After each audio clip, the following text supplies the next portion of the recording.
Hello everyone. My name is Elise. Welcome to my channel. I hope you're all doing so good today.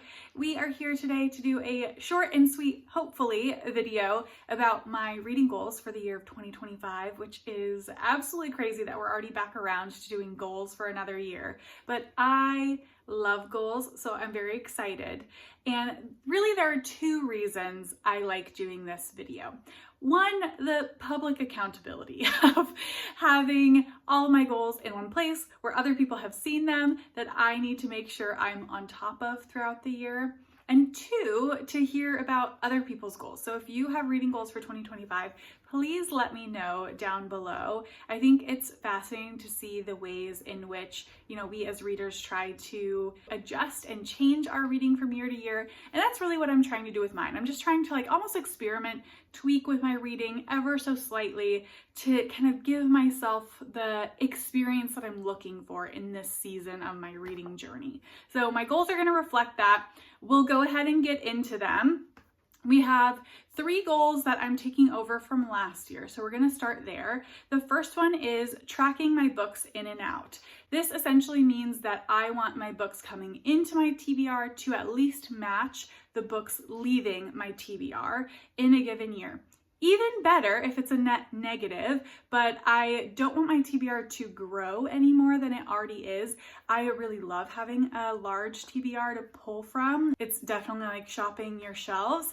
So I don't want to get rid of that, but I do want to make sure that I can at least get to the books before my reading tastes change. Because if they're languishing on my shelves for years and years and years, 5 years from now, I'm not gonna have the same reading taste that I do currently, and I might not be interested in the same book. So I'm trying to avoid that because I don't want to just get rid of books without even reading them. So that's the first one. I always explain a little bit that my tracking in and out is slightly convoluted, but the shorthand version of it is any books coming into my TBR of my own volition are tracked. So this is any books that I'm purchasing for myself and any books that I'm specifically choosing to acquire from a different place. So this could be like a little free library, it could be an ARC, something like that. I'm choosing to accept those books. So I count those as books in. I do not count any gifted books to me from friends or family because I want them to truly be a gift. I don't want to be concerned about how it affects my numbers when I receive it. So I do not count those. My books out are only the books I read off of my physical TBR to completion. This means I do not count any books that I DNF and then will subsequently unhaul, or just books that I'm unhauling without even attempting, which is very rare. I normally always try to at least sample the book before I get rid of it, but I don't count these, and that ends up working out pretty evenly with the amount of gifted books that I receive in a year. So we're kind of at a net neutral there. So that's how I track my books in and out. I'm just trying to have them be at least equal, if not a net negative, so my TBR doesn't grow any further than it already is. My second goal that I am keeping from last year is to read 3 Picante Beef Babies. So for me, Picante Beef Babies are any books that are 500 or more pages. I have had a similar goal, if not the exact goal, the last several years. And this is really because I avoid larger books. They're definitely intimidating for me, and I've realized that I really love them because I like getting immersed with a story for an extended period of time, but I just avoid them because I do that book math of, oh, I could finish 3 other books in the time that it would take me to read just this one. And I'm trying to get out of that mindset. So this goal is staying because I have still noticed I tend to avoid them. So I want to force myself to pick up these books that I do think I will genuinely love. I just tend to push them to the side in favor of other smaller books. My third goal for the year that I'm bringing over from last year is one that I always have, and that is reading 1 translated book a month. This tends to be an easy goal for me to complete. I read a lot more than just 1 a month in the grand scheme of things, but I always have this goal because I want it to be a habit for me to consistently pick up translated literature.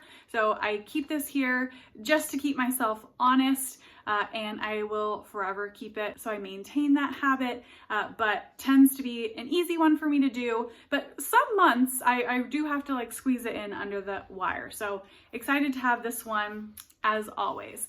So those are my 3 goals that I'm keeping from last year. And my next 2 goals, which are new, are more general in nature. The first 3 are very measurable goals. The next 2 are general. And partly why I only have 3 kind of measurable goals is I want the general goals to actually be accomplishable. And if I have a ton of goals for a year that are really specific, I end up locking myself in to having to read like 20 or 30 books already just to meet my goals. And that does not work for me and my reading. I need to have room to mood read and stuff like that throughout the year. Whenever I see other people create like 10 different really specific goals, like 12 nonfiction, 25 to read in 25, stuff like that, I'm like, oh my God, you're picking like so many books at the beginning of the year. Like, how do you know you still want to read those by the end of the year? But to each their own. I respect that. I think that's very hard to do. So my 2 more general goals that I'm setting out for this year, 1, to do more reading challenges. I mentioned this in my BookTube anniversary video, which I'll link down below, and I talk about it a little bit more in detail there of why I want to do this goal.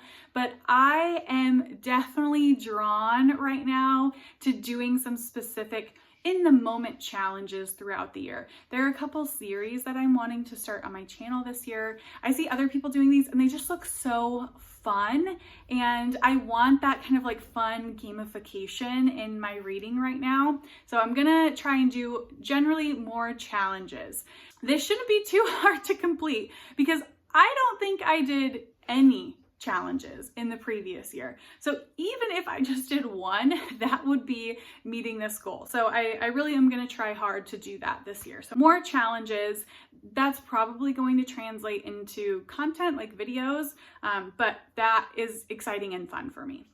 The last goal, and the other kind of general one, is more vlogging. This is also something I talk about in that BookTube anniversary video. I find that content more exciting right now for me to not only watch, but to make, because I want that like reading experience. I do a lot of research about books on my own, so I'm less needing recommendations these days, although I do still love those, but I'm wanting to witness a bookish experience and also have that for myself. And I think that's where the vlogging comes in. So those are the 2 general goals: more challenges, more vlogging. I think they can kind of be linked together, which will also make them more realistic for me.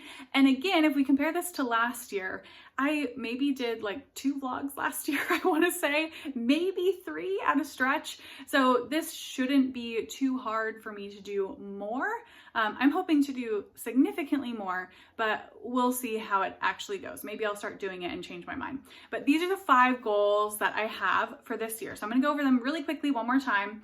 Tracking my books in and out to try and get at least a net neutral. Reading 3 Picante Beef Babies, so books that are 500 or more pages.